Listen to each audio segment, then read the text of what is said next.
қою қанды сұйылтуға көмектесетін сусындар адалды. Диетолог, медицина ғылымының докторы Маргарита Королева қанды сұйылтуға арналған ең пайдалы сусындарды атады.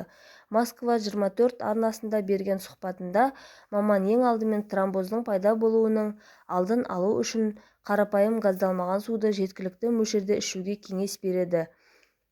Салмақтың әрбір килосы үшін кем дегенде 33 мм сұйықтық болуы керек деп түсіндіреді диетолог.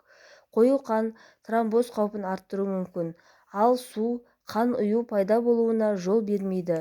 Су барлық сұйықтық белсенділігін арттырушы күш.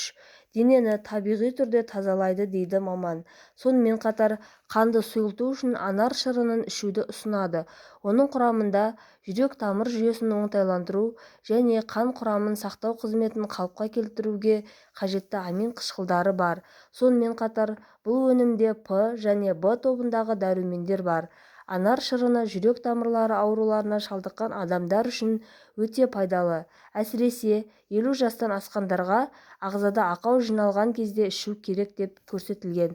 Қызылша да жақсы өнім болып табылады. Қызылша шырыны ағзаның табиғи тазалануына ықпал етеді, денедегі ауыр металл тұздарды кетіреді және қанның липидті құрамын емдейді, яғни қанның реологиясын, ағзада ағуының жақсаруына ықпал етеді дейді маман. Денсаулықтарыңыз мықты болсын.